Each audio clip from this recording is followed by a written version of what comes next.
Olá pessoal, sejam todos muito bem-vindos a mais um curso da nossa plataforma. Eu sou a professora Larissa Esper e vou acompanhá-los na trajetória desse curso.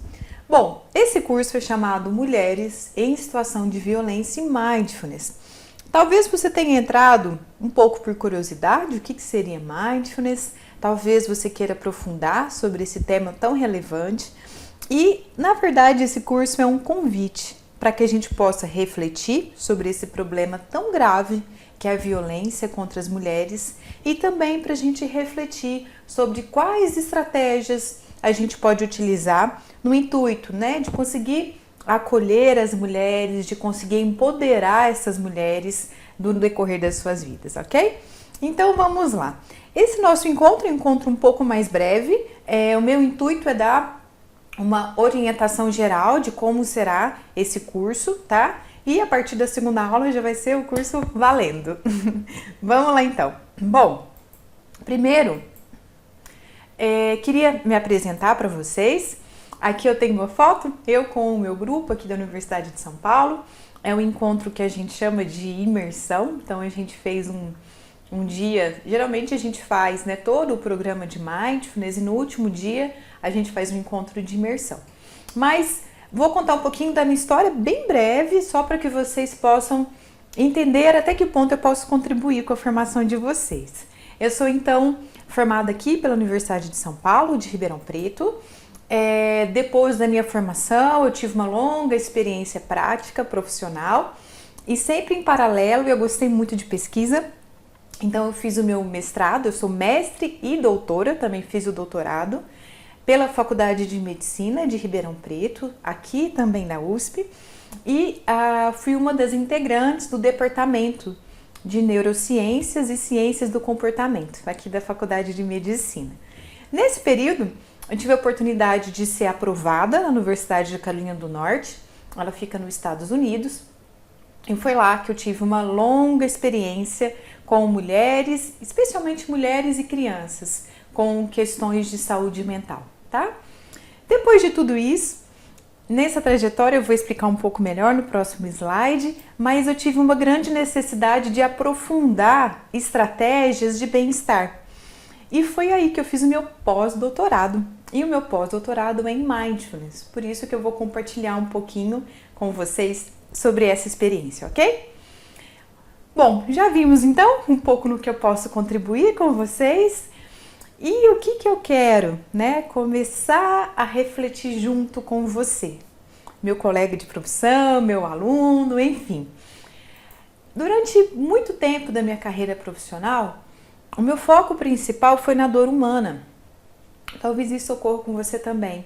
Por muito tempo eu estudei e eu aprofundei em questões como depressão, ansiedade, uso de substâncias psicoativas, que é o tema do meu doutorado, especialmente. Então, o meu foco foi muito grande para esse perfil, para esse aspecto da saúde mental. Mas, com o passar do tempo, eu comecei a perceber que eu, como profissional, tinha certas limitações, Muitas vezes eu tratava a depressão, mas o meu paciente não ficava feliz. Muitas vezes eu tratava e acompanhava a ansiedade, mas nem por isso ele começava a ser otimista, Ou então ele voltava a trabalhar, eu auxiliava ele nesse processo e não necessariamente ele tinha uma sensação de bem-estar, de produtividade, de sentido para a vida. Então, isso ocorre muito, na psiquiatria, na psicologia, na enfermagem psiquiátrica. Por muito tempo, o nosso olhar é muito voltado para a psicopatologia. Então, a gente sabe muito bem os critérios diagnósticos, a gente faz pesquisas para esses critérios, segundo esses critérios, mas e o nosso foco, se a gente colocar uma lente de contato, é muito na dor humana. E eu resolvi, assim que eu voltei dessa experiência no exterior, eu resolvi que eu queria ter um olhar um pouco diferente, Eu queria olhar também para outros aspectos e não só para a dor. E aí tem um pesquisador, um neurocientista, que eu quero comentar com vocês sobre ele no decorrer do curso, que eu achei muito interessante, que ele também teve, depois que eu tive esse insight, ele também teve essa trajetória, e na hora que ele teve esse insight, ele começou a estudar, assim como eu, questões voltadas para o bem-estar, para a felicidade, Então, para a gente refletir um pouco melhor. Aqui são reflexões, tá, pessoal? De acordo com a sua realidade, da minha realidade, para a gente pensar juntos. Ok, a gente ter um olhar para a psicopatologia, ela é importante, né? A partir do momento que a gente, por exemplo, reconheceu a depressão, uma série de tratamentos foram possíveis para ela. Mas por que não também olhar para o bem-estar? Também olhar para estratégias positivas, estratégias que tragam o bem-estar para aquele paciente. E dentre esses aspectos de bem-estar que eu vou trazer mindfulness para vocês, como uma das estratégias que a gente talvez possa utilizar com os nossos pacientes. Especialmente alguns conceitos de mindfulness que trabalham muito com, por exemplo, a autocompaixão, o autocuidado, o reconhecimento do corpo, o reconhecimento dos sentimentos, né? A consciência plena do que está acontecendo. Então são ferramentas que talvez a gente possa utilizar na nossa clínica também. E aí, como eu disse para vocês, eu quis ter uma experiência prática. E o que eu fiz? Junto com os meus colegas da Universidade de São Paulo, eu fiz uma série de grupos com mulheres que viviam em situação de violência ou que já tinham vivenciado essa situação. E nesse grupo eu vou compartilhar com vocês essa experiência. O que ocorreu nesse grupo, como que essas mulheres chegaram até nós, como que foi o desenvolvimento dessas atividades e o mais interessante, qual que foi o desfecho, quais foram os benefícios para elas. Cabe ressaltar algo importante aqui. A violência, ela não tem cor, não tem status social, não tem nível educacional. Dos grupos, né, que eu desenvolvi, eu tinha adolescentes, eu tinha idosas, eu tinha pessoas, algumas participantes do meu grupo, aliás, minhas queridas, elas não sabiam nem ler, nem escrever. Ao mesmo tempo, outras já tinham pós-graduação, tinham um nível econômico, né, social já elevado. Então, a violência contra a mulher, ela atinge a todas nós. Talvez você que esteja vendo esse curso, se for uma mulher, talvez no decorrer da tua vida, você tenha sido exposta a uma série de momentos que sentiu medo, que sentiu receio da violência. Infelizmente, nós como mulheres passamos por essa série de situações, né? Então, eu tive essa experiência prática que eu vou compartilhar com vocês nesse curso e eu também queria compartilhar que esse estudo, aqui é uma foto minha com algumas colegas da Universidade de São Paulo, que nós recebemos um prêmio, nós somos as primeiras brasileiras a receber esse prêmio. É um prêmio da Elsevier, é uma revista científica que ela premia estudos, né, que têm um destaque. E esse prêmio em especial, tem diferentes prêmios, mas esse em especial é chamado, que são pesquisas para um mundo melhor, né? E é isso que eu quero propor para vocês. A gente pensar em estratégias, em intervenções, que a gente consiga fazer um mundo melhor, uma melhor intervenção, especialmente o maior cuidado para as nossas mulheres, que são vítimas, né, de violência interpessoal. Ótimo! Vamos lá falar um pouquinho sobre 2 desfechos desse curso. Primeiro, mulheres em situação de violência. No Brasil, pessoal, nós somos considerados um dos 5 países com maior número de feminicídios do mundo. Então, pessoal, não é mimimi, não é historinha, tá?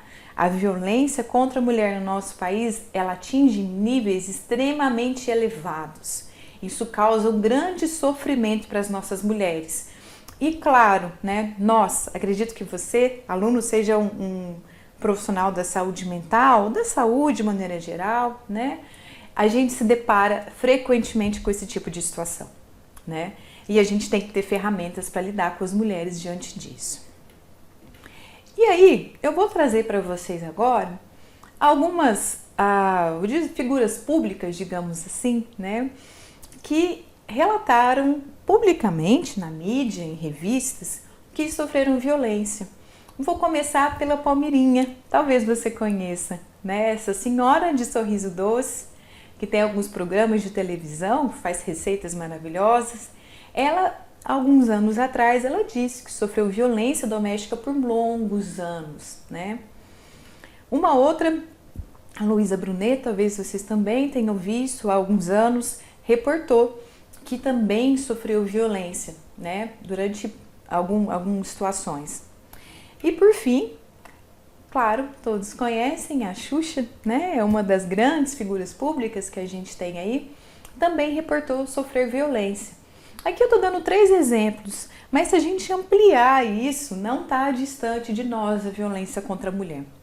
E dessas 3 figuras públicas, eu queria destacar um relato que a Xuxa trouxe, que ela diz assim: nós achamos que somos culpados. Eu sempre achei que eu estava fazendo alguma coisa, ou era minha roupa, ou era o que eu fazia que chamava atenção.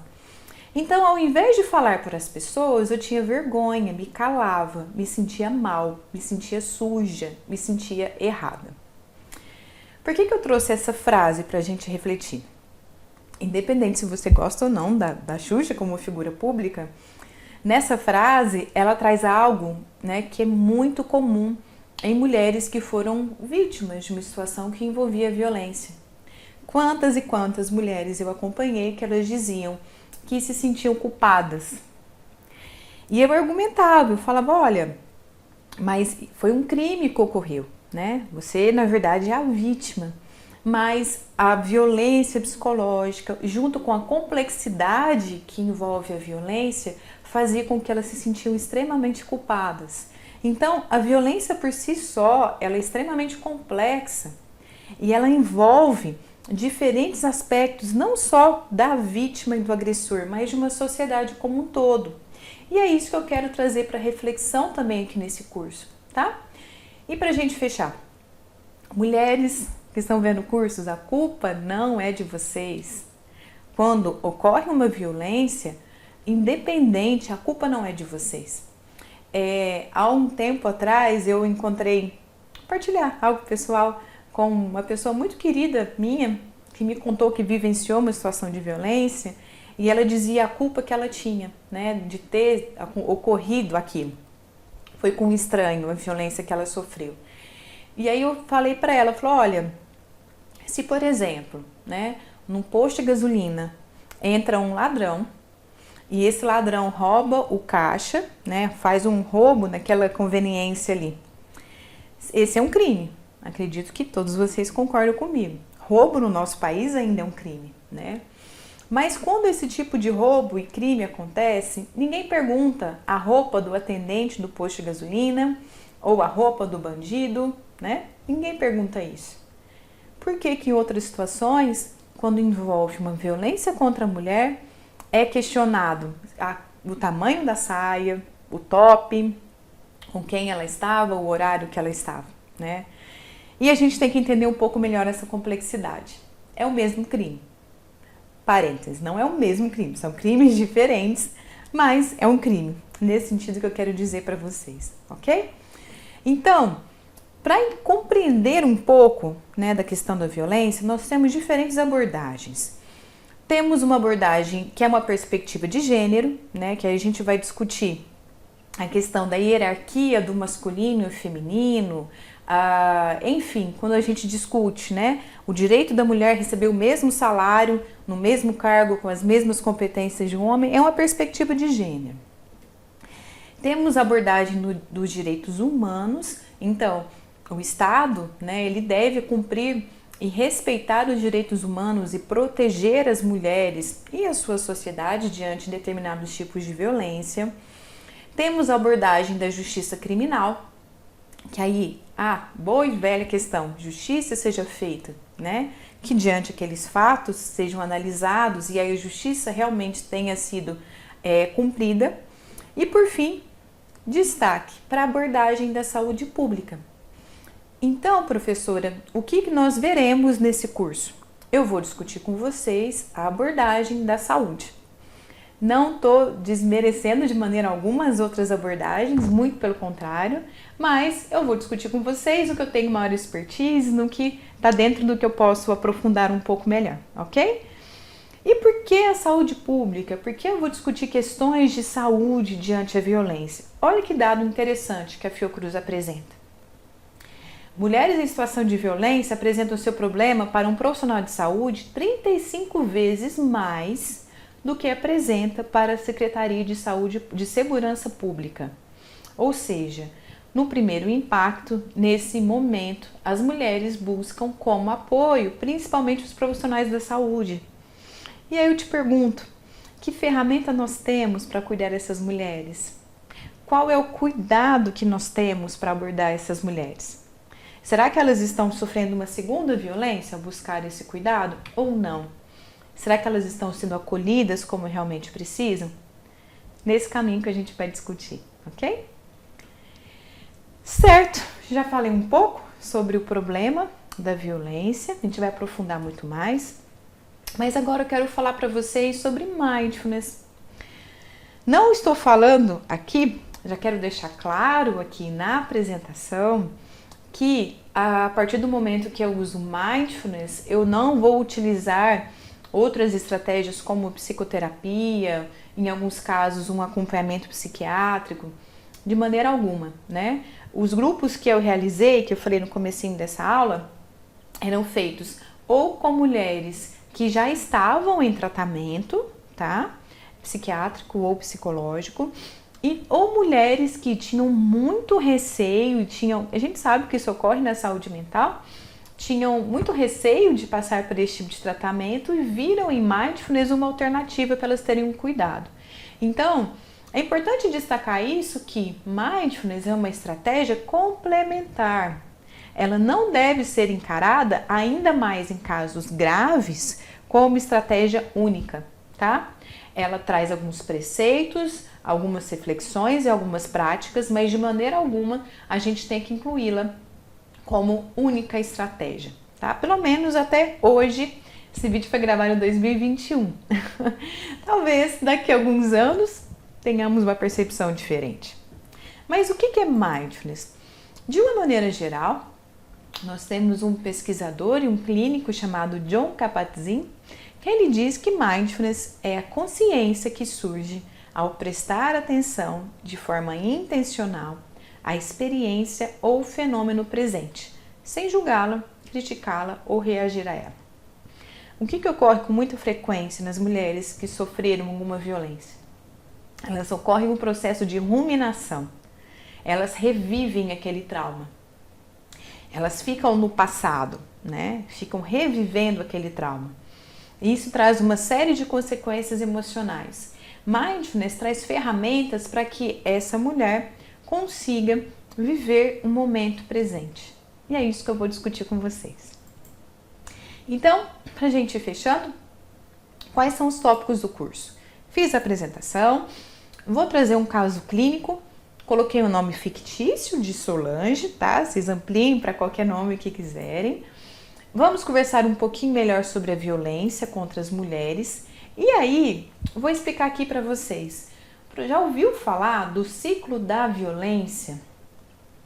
Especialmente a violência doméstica, né? A gente vai aprender um pouco melhor isso. Por que que quando ocorre uma violência contra a mulher, a gente tem que ficar muito atento sobre esse processo, sobre esse desfecho. O quanto antes intervir, melhor, para evitar consequências, tá? A gente vai discutir o ciclo da violência. Além disso, eu vou apresentar para vocês o que a gente chama da roda do poder e controle. O que é isso? Por incrível que pareça, ou talvez não tão novidade assim, muitas mulheres não percebem que estão sofrendo violência. Ah, Larissa, mas espera aí, imagina, né? Ela não vai sofrer, não vai saber que ela está sofrendo uma violência, apanhando? Sim. Muitas mulheres têm uma violência psicológica e uma manipulação tão grande que elas não reconhecem a violência que elas estão passando. Então, a roda do poder e do controle ajuda a desmistificar e a esclarecer o tipo de violência que ela está passando, tá? Bom, conversar um pouquinho sobre essas consequências físicas, emocionais, sociais que a mulher passa. E aí, por fim, essa vai ser a primeira parte do curso. A segunda parte, a gente vai conversar especificamente de mindfulness, conversar sobre autocompaixão, sobre estratégias benéficas para a mulher, sobre a maior consciência do corpo. Tudo isso eu vou discutir e abordar junto com vocês, no contexto, né, desse perfil que a gente está atendendo. E por fim, lá na última aula, eu vou fazer uma prática de autocompaixão com vocês, para que a gente possa ter um gostinho, né, sobre como que é essa intervenção. Então, esse é um curso, né, ele não é um curso de formação em Mindfulness, ele é um curso para a gente poder refletir e aprender algumas ferramentas, tá? Já na pastinha do curso de vocês, tem 2 indicações de leitura. Ah, professora, eu estou precisando agora de saber ferramentas, o que eu faço diante de violência sexual. Tem um documento do Ministério da Saúde, que ele está bem interessante, que está na pastinha de vocês, que vocês podem acompanhá-lo. Ou se não, vocês, nossa professora, trabalho numa unidade básica de saúde, ou trabalho na comunidade e eu preciso de material para trabalhar com a prevenção da violência. O que eu tenho para vocês também na pastinha? Um material da Organização Mundial da Saúde, que está bem completo e bem interessante. Além disso, 2 documentários eu gostaria de recomendar fortemente que você assistisse. No fim dessa aula eu vou colocar o trailer desses 2 documentários para vocês sentirem um gostinho. O primeiro é esse, é um documentário nacional, foi lançado em 2017 e o nome dele é Mexeu com Uma, Mexeu com Todas, da Sandra Wernick. Ele é um documentário que tem algumas personalidades, algumas famosas e pessoas comuns. Tem entre as pessoas que trazem um relato, a gente tem a Maria da Penha, que fala um pouco da experiência dela, mas também tem algumas atletas, a Luísa Brunet, enfim. Tem uma série de personalidades que falam sobre como que é vivenciar a violência no nosso país, tá? É um vídeo bem interessante, vocês encontram no YouTube, ele realmente vale a pena. E um segundo documentário, esse, pessoal, ele é um documentário americano. Só que eu queria muito compartilhar com vocês. Quando eu vi esse documentário, ele realmente me ampliou, né, a visão, especialmente sobre o machismo. Ele é um documentário, se você é um homem que está vendo o curso, talvez você se reconheça em algumas partes. Se você é uma mulher que vê o curso, mesmo assim vale a pena ver esse documentário, tá? Então todos eu recomendo, porque ele discute a construção do machismo. O foco desse curso não são intervenções para os agressores, embora seria algo interessante também. Mas como onde envolve uma violência tem um agressor também, é importante a gente entender esse olhar, né? Então, por que a gente observa, né? Por exemplo, aquele menino, desde pequenininho ele ouve, homem não chora, você tem que ser macho, né? Você não pode demonstrar afeto, engole o choro. Qual que é a repercussão disso para a vida adulta dos homens? Então, esse documentário reflete um pouquinho sobre isso. Ele é, como eu disse, né, ele é feito nos Estados Unidos, mas eu acredito que tem muita coisa em comum com a nossa realidade, tá bom? Pessoal, então, por hoje é isso que eu queria discutir com vocês. Vou deixar agora os 2 trailers para vocês terem um gostinho de como são esses documentários. E vejo vocês em breve. Até! Mexeu com uma! Mexeu com todas! Mexeu com uma! Mexeu com todas! Ele me levava de volta para casa, de ônibus. Dessa vez, ele desviou do caminho, falou que tinha que passar em casa. E aí já veio aquele alerta. Eu falei, ele vai fazer aquilo comigo de novo. Eu senti que não adiantava nem eu tentar me explicar, porque as pessoas já tinham tirado uma conclusão ali de que eu era uma vagabunda, que tinha dado pra ter esse cara no banheiro, sabe? E, obviamente não foi isso que aconteceu, eu fui estuprada, saca? Estupro não tem consentimento. Estupro! Estupro! É crime! É crime! E a culpa? E a culpa? Nunca é da vítima! Nunca é da vítima! Eu estava dormindo e escutei um tiro dentro do quarto. E eu quis me mexer e não consegui. Então eu disse, puxa, o Marco me matou. Todo esse processo é muito demorado, né? Minha audiência, por exemplo, aconteceu uns meses depois. E o dia você realmente fica destruída, porque você tem a possibilidade de encontrar a pessoa que você amou, a pessoa que te agrediu. E você tem que estar ali para falar sobre o que aconteceu. Você tem que relatar o fato. A culpa não é minha. A culpa não é dela. A culpa não é minha. A culpa não é dela.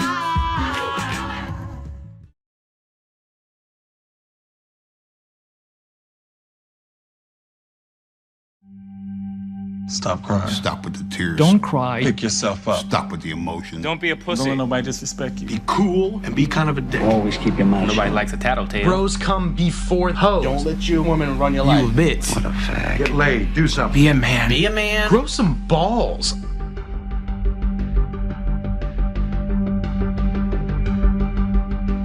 The three most destructive words that every man receives when he's a boy is when he's told to be a man. We've constructed an idea of masculinity in the United States that doesn't give young boys a way to feel secure in their masculinity, so we make them go prove it all the time. Within their peer group culture, each of them is posturing based on how the other boys are posturing, and what they end up missing is what they each really want, which is just that closeness. In good times, guys are like really close to each other, but when things get a little bit worse, you're on your own. From middle school, I had 4 really close friends. Once I kind of went into high school, I struggle finding people I can talk to because I feel like I'm not supposed to get help. Our kids get up every morning. They have to prepare their mask for how they're gonna walk to school. A lot of our students don't know how to take the mask off. What is it you don't let people see? Almost 90% of you have pain and anger on the back of that paper. If you never cry, then you have all these feelings stuffed up inside of you, and then you can't get them out. They really buy into a culture that doesn't value what we've feminized. If we're in a culture that doesn't value caring, doesn't value relationships, doesn't value empathy, you are going to have boys and girls, men and women go crazy. I had anger issues in high school. I felt like an outcast. I've been suspended at least once every year I was here. We would just look for trouble and just like try to fight. Boys are more likely to act out. They're more likely to become aggressive. Most people miss that as depression, or see it as a conduct disorder, or just a bad kid. I felt like just giving up on life. You know, I actually had suicide thoughts in my head at 6th grade. I felt alone for a long time, and I actually thought about killing myself. Whether it's homicidal violence or suicidal violence, people resort to such desperate behavior only when they are feeling shamed and humiliated, or feel they would be if they didn't prove that they were real men. If you're told from day one, don't let nobody disrespect you, and this is the way you handle it as a man, respect is linked to violence. If I can man up, why step down from that, you feel me? It's like instinct. So man up! Man up! Man up! Man up! Pull some fucking balls! Act like a man! Be a man. Be a man! For my kids, I was gonna end this hyper-masculine narrative here.